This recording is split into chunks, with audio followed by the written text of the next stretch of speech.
Bonjour Michel de Pixapicture. Alors aujourd'hui j'ai envie de vous parler de photographes et de fleurs. A tout de suite. En rangeant ma bibliothèque, je suis tombé sur ce petit livre qui s'appelle Santo Fiori. J'avais oublié. Et en fait c'est un petit livre qui a été réalisé par Lelio Piazza, qui était le directeur artistique de Heron, un magazine un peu l'équivalent du National Geographic pour les Italiens.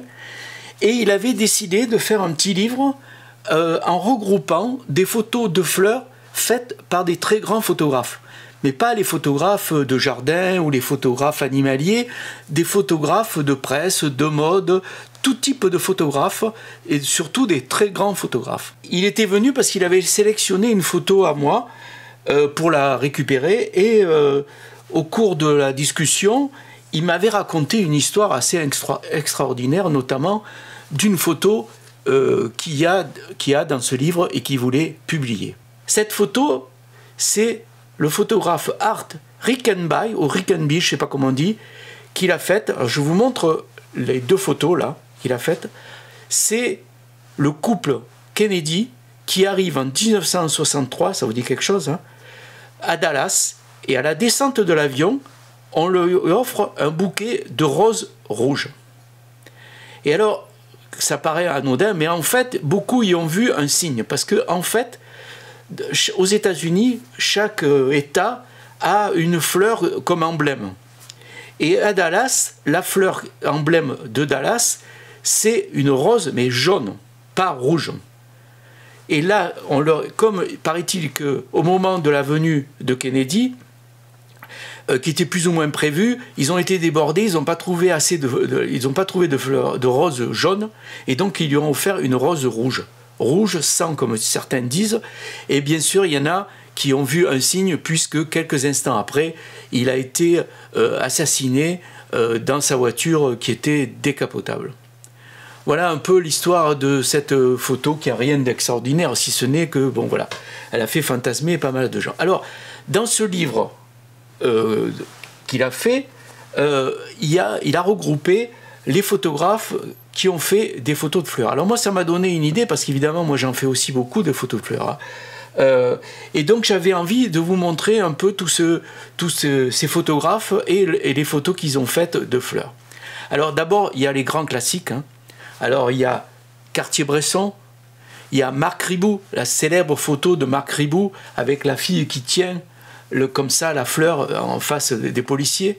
Il y a aussi Lartigue qui a fait des photos avec des fleurs, je vous montre une photo. Il y a la photo d'Edouard Bouba, très célèbre d'ailleurs, c'est elle qui fait la couverture de ce petit livret. C'est une photo qu'il a fait au Parc de Sceaux à Paris. Et alors il y a aussi évidemment tous les photographes, les grands photographes de portraits et de mode, comme Avedon, comme Irving Penn. Alors Irving Penn, il a fait beaucoup de photos de fleurs. Tout à l'heure, je vous montrerai, il y a un livre qui est sorti rien que sur les fleurs qu'a fait Irving Penn. Alors certaines photos sont assez spéciales et correspondent un peu au personnage. Il y a par exemple la photo que vous voyez de Guy Bourdin. Il y a aussi les photos de La Chapelle. Il y a aussi les photos de Malpartop, qui ne faisait pas que des photos érotiques, il a fait aussi beaucoup de photos de fleurs qui d'ailleurs, à mon avis, aussi dégagent quand même un érotisme assez certain. Ça semble un peu normal de voir ces photographes de beauté, si vous voulez, qui voient dans les fleurs la beauté, etc. Mais ce qui est étonnant aussi, c'est qu'il y a aussi beaucoup de photographes de guerre, des photographes et des reporters de guerre, qui ont fait aussi des photos avec des roses. Et notamment, par exemple, il y a le grand photographe de guerre, Donald McCullin, qui à un moment a arrêté de faire les photos comme ça sur tous les conflits mondiaux, et qui a commencé à faire des photos de paysages et aussi des photos de fleurs, des natures mortes comme celle que je vous montre là. Alors il y a aussi des photos qui graphiquement sont assez extraordinaires, hein, notamment cette photo d'Abbas là, lui aussi un grand reporter de guerre, hein, qui a fait par exemple ces femmes en Iran voilées, tout habillées en noir, et puis au milieu il y a une espèce de fleur rouge qui sort. C'est une photo quand même assez extraordinaire. Il y a aussi ceux qui ont fait un peu les photographes d'illustration, comme par exemple Hans Sylvester. Il a fait beaucoup de photos, notamment des ethnies africaines, des gens qui se peignent le visage avec des motifs floraux. Il a fait beaucoup de photos, donc je vous montre par exemple une des photos qu'il a faites là aussi. Puis il y a aussi un couple de femmes photographes qui ont fait un très gros livre qui s'appelle Cérémonie d'Afrique et qui là aussi ont fait des femmes et des gens, des ethnies avec des fleurs. Ce couple de photographes, c'est Carole, je regarde le papier parce que j'ai du mal à lire son nom, Carole Beckwith et Angela Fischer. Toutes les deux ont couvert beaucoup de pays d'Afrique pour photographier un peu toutes les ethnies. Et donc là, il y a aussi beaucoup de photos avec des parures, avec des fleurs. Moi aussi, j'ai fait des photos de fleurs, évidemment. C'est un peu, ça a été pendant longtemps ma spécialité. Mais j'ai fait aussi des portraits. Et notamment, j'ai fait David Hockney, une photo de David Hockney que je vous montre avec des tulipes. Parce qu'à un moment, il a eu une période comme ça où il a fait beaucoup de peinture de tulipes. Et c'était aussi un photographe, hein, il travaillait beaucoup pour la... Enfin, je dis c'est toujours, il est toujours vivant, hein, il habite en France. Il a beaucoup fait de photos au Polaroid et notamment des photos de tulipes. Je vais vous montrer un peu quelques livres. Alors, il y a ce petit livre, évidemment, Santo Fiori, mais je pense que vous n'arriverez pas à le trouver, hein, parce que c'était assez... Alors il y a évidemment aussi, que j'ai oublié, évidemment, j'en ai oublié deux, il y a aussi les Michaud qui ont fait beaucoup de photos en Asie, où on voit notamment en Afghanistan, quelqu'un qui tient une rose, et puis surtout, en parlant de rose, il y a la fameuse photo de Bette Midler, faite par Annie Leibovitch, où elle est allongée sur un tapis de rose. Donc ce livre...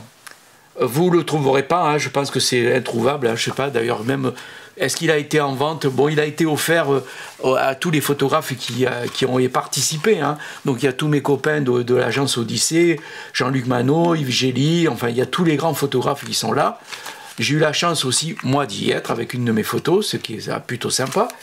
Alors il y a aussi le seul photographe qui soit un photographe animalier ou du moins qui sur la nature, c'est Frans Lanting, c'est le seul qui est publié, qui fait partie dans ce livre. Alors Frans Lanting, évidemment, c'est un photographe qui a beaucoup travaillé des animaux, mais aussi des plantes, qui a beaucoup travaillé pour le National Geographic. Et là, je vous montre la photo. Il a fait la photo de la Rafflesia, qui est la plus grosse fleur du monde, une plante parasite assez extraordinaire. Voilà. Alors, pour les livres... S'il y a un livre à acheter sur les grands photographes et les fleurs, c'est ce livre de Irving Penn qui s'appelle Flower. Voilà. Et alors, vous pouvez le trouver, hein, c'est un livre assez facile à trouver. Alors, il a fait ça sur fond blanc. Alors, c'est vraiment magnifique. Regardez un peu ça. Alors, quelquefois, il a aussi fait, comme là, vous voyez, des photos de fleurs fanées. C'est assez marrant de voir aussi des photos de fleurs fanées, vous voyez. C'est assez magnifique, les photos d'Irving Penn. Tout un livre, rien que sur les photos d'Irving Penn. Des lys, des roses, des P1, etc., etc. Et puis, bon, moins prestigieux, mais bon, parce qu'il ne faut pas rêver, hein. Moi aussi, j'ai fait un livre sur les fleurs, qui s'appelle Floralie, aux éditions Mazeran. Alors, c'est pareil. Alors, moi, c'est pas sur fond blanc, mais c'est sur fond noir. Vous voyez un peu ce que j'ai fait, qui a été publié. Toutes mes photos de fleurs prises sur fond noir. Vous voyez, les cœurs de Marie, magnifiques, hein, des cactus, etc., etc. Voilà. Alors, ce livre, c'est aux éditions Mazeran. Je pense aussi que ça va avoir de la difficulté à le trouver. Je me rappelle qu'un jour, en me baladant, j'ai trouvé chez un libraire qui vendait des livres d'occasion, des livres pas chers, là, les livres soldés. Des fois, vous trouvez dans les solderies ce livre qui s'appelle Floralie aux éditions Mazeran. Et il y a aussi quelqu'un que j'ai oublié, c'est Sarah Moon qui a aussi fait pas mal de photos de fleurs à sa manière, des photos très très très spéciales. Je vous montre les photos, les deux photos que j'ai de Sarah Moon. Voilà, cette vidéo est terminée. J'espère que ça vous a plu. Toujours pareil, des likes. Quel photographe je vais faire le prochain, je ne sais pas. Je sais que Reporters sans frontières a sorti un magnifique Reporters sans frontières sur Abbas, un photographe de Magnum, un photographe formidable, hein, je vous conseille de l'acheter, c'est pas très cher. Hein. Et surtout qu'à la base, il n'y a pas beaucoup de livres qui sont sortis sur lui. Donc c'est vraiment une façon de connaître son travail. Voilà. Je vous embrasse, portez-vous bien, faites des photos de fleurs, si vous voulez. Hein. Il commence à y en avoir pas mal en ce moment. Salut, ciao.